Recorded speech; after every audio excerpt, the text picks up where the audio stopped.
पुणे कन्या छत्रपतीचे सातवी तयाचा हरिक वाटे आज भागवत एकादशी निमित्त आपल्या येथील श्रीपरायण विजय महाराज त्यांचं कीर्तन आपण सर्वांनी श्रवण केलं.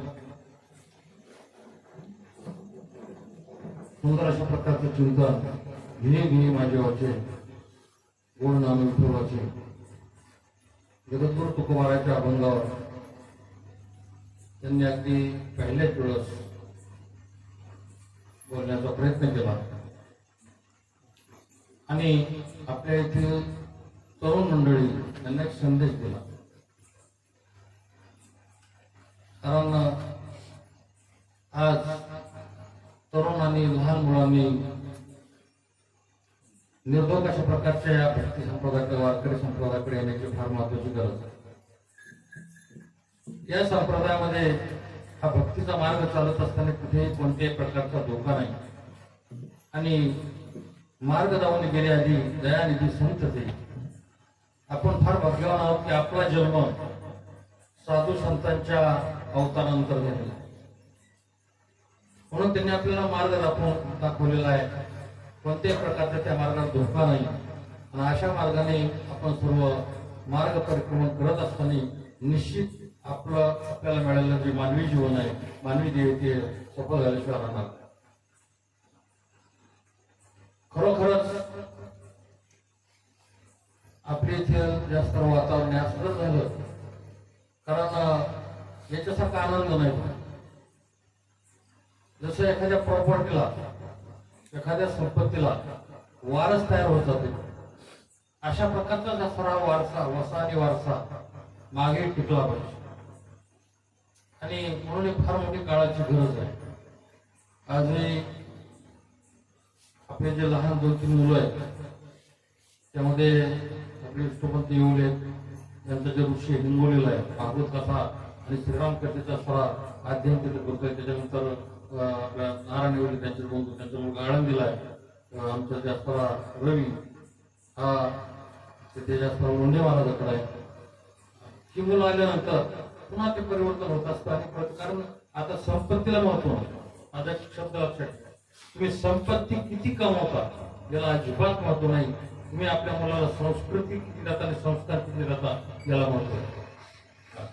आणि स्वर्ग आणि नरक हे लांब नाही जातात, हे जिवंतपणीच्या आपल्या देखत आपली जर मुलं चांगली निघली तर त्याच्यासारखा स्वर्ग नाही आणि आपल्या देखत आपले मुलं जर आपल्या डोळ्याने आपण कमवलेल्या संपत्तीचा जर राज करताना दिसले तर त्याच्यासारखा नरक नाही.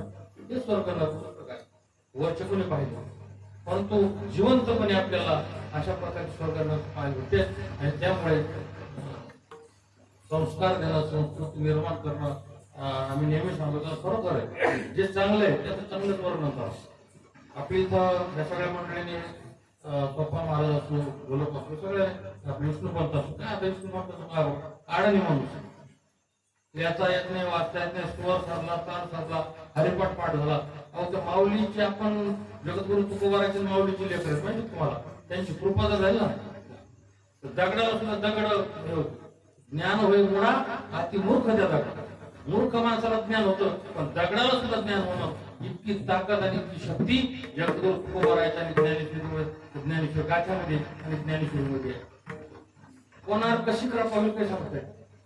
कशीही कृपा कोणावर भगवंताची होते आणि निश्चित ते बोल त्याच्या मुखातून पडत असतात आणि म्हणून अशाच प्रकारचं जर इथं हे संस्कार संस्कृती चालू राहिली तर निश्चित लहान लहान जे मुलं आहेत त्याच्यावर संस्कार होते.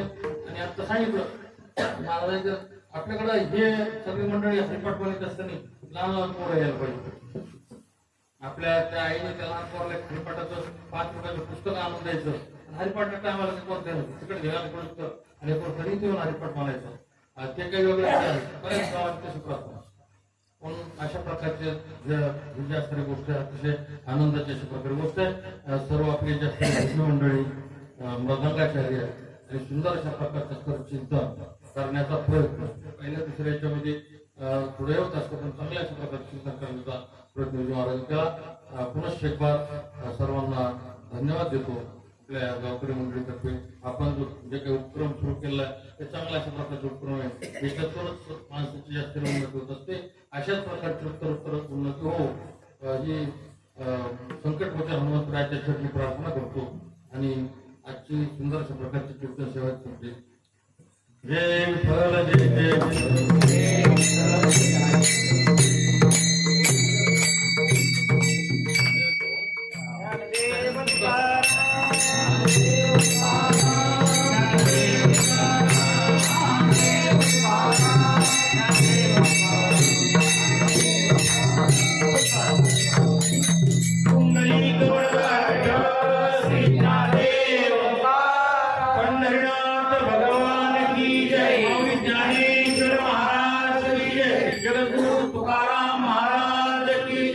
छत्रपती शिवाजी महाराज की जय, धर्मवीर संभाजी महाराज की जय, सनातन हिंदू धर्म की जय.